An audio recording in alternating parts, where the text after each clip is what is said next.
Ready. Good evening అందరికీ, media ఇక్కడికి వచ్చిన మీడియా అందరికీ థ్యాంక్ యూ సో మచ్.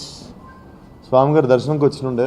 నాకు ప్రతి సినిమాకి సెంటిమెంట్, రిలీజ్కి ముందు ఒకసారి, రిలీజ్కి తర్వాత ఒకసారి వస్తుంటాయి. ఈసారి రిలీజ్కి ముందు కుదరలేదు, చాలా ప్రమోషన్స్ పరంగా అవ్వచ్చు అండ్ ఇక్కడ దర్శనం అరేంజ్మెంట్స్ కావచ్చు, అన్ని రకాలుగా కొంచెం కుదరలేదు. బట్ ఇక్కడికి వచ్చేదాకా ఎప్పుడు ట్రిప్ ఫినిష్ కాదు సినిమాది. బేసికల్లీ సినిమా టూర్ కానీ ప్రమోషన్స్ కానీ ఫినిష్ కాదు. బట్ సో హ్యాపీ, ఇప్పుడు కొంచెం ప్లెజెంట్గా ఉంది.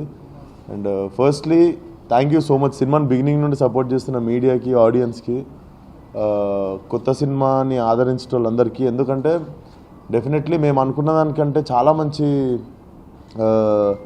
సపోర్ట్ దొరికింది, ఎంకరేజ్మెంట్ దొరికింది ఆడియన్స్ దగ్గర నుండి. This might end up being my career biggest collection అంటున్నారు. అండ్ కమర్షియల్ సినిమాతో వచ్చి మనము నెంబర్స్ చూపించడం వేరు.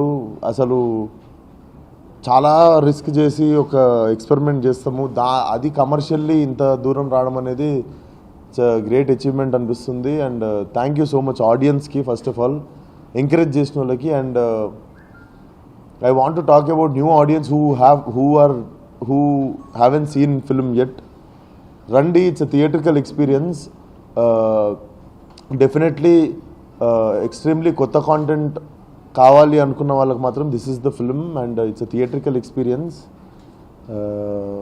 And there are few things which happened for the film. Book My Showలో thousands of bots వచ్చేసి 8, 9, 10 అండ్ రేటింగ్స్ ఉన్న కాడ సడన్గా 1 రేటింగ్స్, థౌజండ్స్ ఆఫ్ రేటింగ్స్ వచ్చినాయి. సో 9.5, 9.6 ఉన్నది మెల్లమెల్లగా యావరేజ్ పడతా ఉండే. బట్ కలెక్షన్స్ ఎక్కడ తగ్గలేకుండే. ఆ టైంలో కూడా సపోర్ట్ చేసినందుకు ఆడియన్స్ అందరికీ thank you so much. And మనం అంటూ ఉంటాము ఎన్ని రోజులు ఇదే సినిమా చూస్తుంటాం, మన ఇండస్ట్రీకి కొత్త సినిమా రావాలి, కొత్తగా ఉండాలి సినిమా అని. బేసిక్గా ఏ పవర్ లేని నేను, మా డైరెక్టర్, మా ప్రొడక్షన్ టీము, ఆల్మోస్ట్ అందరం, ఇన్ఫ్యాక్ట్ చూసుకుంటే మా టీం మొత్తంలో నేనే ఇంకొక 7-8 సినిమాలు చేసిన సీనియర్ అని చెప్పుకోవచ్చు. లిటరల్లీ మా ప్రొడ్యూసర్ కొత్త, మా డైరెక్టర్ కొత్త, అంటే చాందిని సీనియర్ అనుకోండి. సో అందరం కలిసి ఒక ఈజీ కమర్షియల్ సినిమా చేయొచ్చు, కానీ 6 సంవత్సరాలు ఒక ఛాలెంజ్ లెక్క తీసుకొని కొత్త సినిమా రావాలి తెలుగు సినిమాకి, తెలుగు ఇండస్ట్రీకి అని చెప్పి చేసిన ప్రయత్నం ఇది. సో మనం సపోర్ట్ చేయకపోయినా పర్లేదు, but don't find ways to ఇదే ఈ బాట్స్. నాకు తెలియదు ఎవరు చేస్తున్నారు మన వెనక, అండ్ నేను పట్టించుకోదలుచుకోలేదు ఎందుకంటే నాకు అంత టైం లేదు. The only thing I can do is like keep trying new content and still make it commercial and still get good films to audience. And చూడని వాళ్ళు ఉంటే ప్లీజ్ చూడండి. అండ్ మా సినిమాకి కూడా ఒక 4 పెద్ద మనుషులు ఎవరన్నా వచ్చి చూసి మాట్లాడితే బాగుంటుంది. ఇది మన తెలుగు సినిమా అండ్ డెఫినెట్లీ తెలుగులో ఇట్లాంటి సినిమా ఇంతకుముందు అయితే రాలేదని నేను ప్రౌడ్గా చెప్తాను. డెఫినెట్లీ ఈ సినిమాకి Gaami won't stop here. Gaami ఇప్పుడే స్టార్ట్ అయింది అనుకోవచ్చు, ఎందుకంటే this will go very far. 10 సంవత్సరాల తర్వాత, 20 సంవత్సరాల తర్వాత కూడా మనం తెలుగులో ఇట్లాంటి సినిమా ఉందని గర్వపడే సినిమా ఖచ్చితంగా అవుతుంది.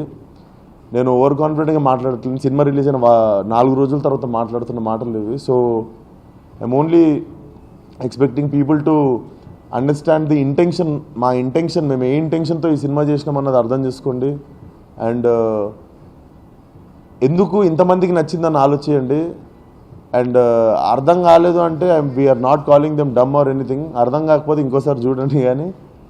బట్ ఫిలిం డెఫినెట్లీ నచ్చిందంటే కూడా నచ్చిన వాళ్ళకి ఎందుకు నచ్చిందో మీకు యూ మస్ట్ నో. డెఫినెట్లీ మనం డ్యూనో ఏదో అయితే పోయి బట్టలు చింపేసుకొని చూసేస్తుంటాము. డెఫినెట్లీ అంత పెద్ద రాకెట్ సైన్స్ ఏం లేదు సినిమాలో. If you pay little conscious, కొంచెం అటెన్షన్ పే చేస్తే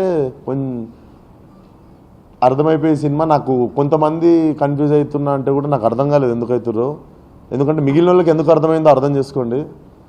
and thank you so much for the audience once again. Please watch it in big screen, థియేటర్స్లోనే చూడండి. Thank you.